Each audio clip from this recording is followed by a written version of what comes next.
Please no lingo time. This is ကနေပြန်လဲကြိုဆိုလိုက်ပါတယ်ဒီနေ့ကတော့စာရီဖတ်တဲ့အခါမှာအဲ့ဒီဇလုံးတွန့်တွန့်လေးကိုတွေ့လို့ရှိရင်လေဒါလေးကဘာလဲမသိဘူးဆိုပြီးဆက်စုရင်းနဲ့ကြားပြတ်ဆက်စုလိုက်ပါတယ်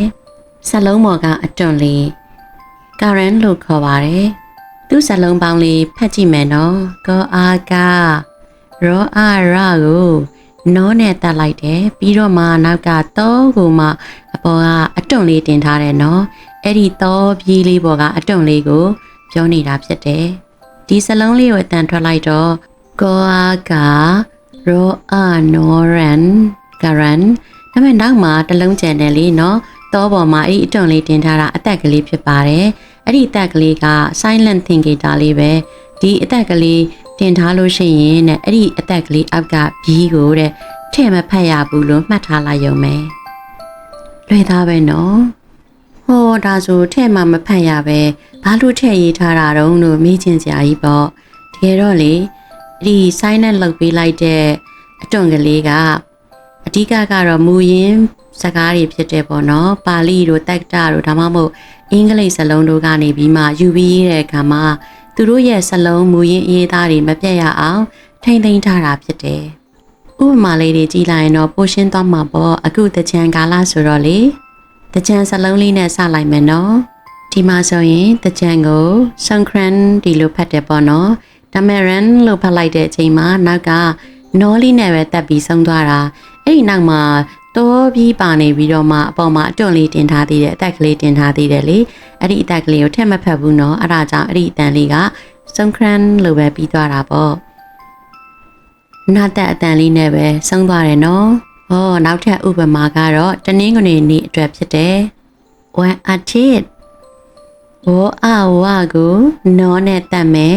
အဲ့တော့ဝအာဝါနောနဲ့တက်တော့ one now one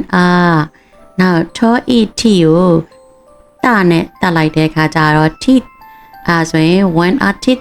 t ကိုနောက်ကတာနဲ့တက်လိုက်တဲ့အတန်မျိုးလေးပဲဒါပေမဲ့ဒီမှာရှိနေတဲ့ရော်ရက်ပေါ်မှာရှိနေတယ်လေ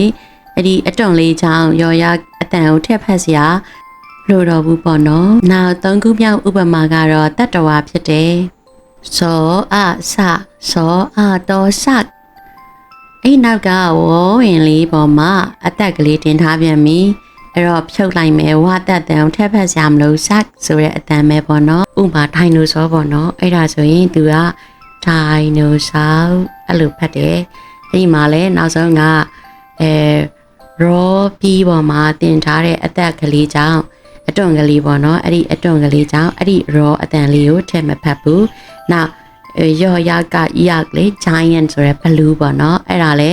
နောက်မှာအသက်ကလေးအသေးတင်ထားတယ်တော့နောက်ထပ်ဥပမာကတော့ suit ထောက်ကြနေ့ဆောင်းစနေနေ့ကျန်းတနင်္လာနေ့စတာတရင်ပတ်တွန်အထက်နေမင်းတွန်ချန်လာမင်းခရော့ချူနောက်ပြီးတော့ဝေစားထားတဲ့စကားလုံးတွေပဲအင်္ဂလိပ်စာကနေ golf ခောက်တီပပွန်ဘောလုံးကွန်ပျူတာကွန်ပျူတာထိုရဆပ်တယ်လီဖုန်းထိုရတက်ဒုံးပြင်တန်ကြားဒါတွေကတော့ဒီအတွန့်ကလေးကြောင့်မလို့သူ့ရဲ့အောက်မှာရှိနေတဲ့ဘီးကလေးတွေ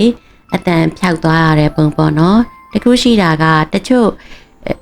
သူ့အောက်တက်တဲ့ဘီးတွေမဟုတ်ဘဲနဲ့အရှိမရှိရဲ့တလုံးမှာရောပြောက်ထားတယ်အဲ့ဒါပါလဲဆိုရင်တောနဲ့ရောနဲ့တွဲထားတဲ့ဘီးတွဲဆိုရင်တော့တရဆိုတဲ့အတန်ကိုတတ်ထားတာဖြစ်တဲ့အတွက်အဲ့ဒီဘီးတွဲလုံးအသက်ကြောင့်ပျောက်သွားတယ်လို့ဒီလိုလေးထပ်မှတ်ထားလို့ရတယ်ပေါ့နော်နောက်ထပ်လွယ်လေးနဲ့မှတ်ထားလို့ရမယ်ပမာစာနဲ့ဆင်နဲ့စက်လုံးတွေလည်းပြောပြချင်သေးတယ်ပေါ့နော်ဆုံးထိကြည့်ပြီးတဲ့အတွက်လည်းထူးပဲကျေးဇူးတင်ပါတယ်D7 ကြရင်ပြန်ဆုံမယ်နော်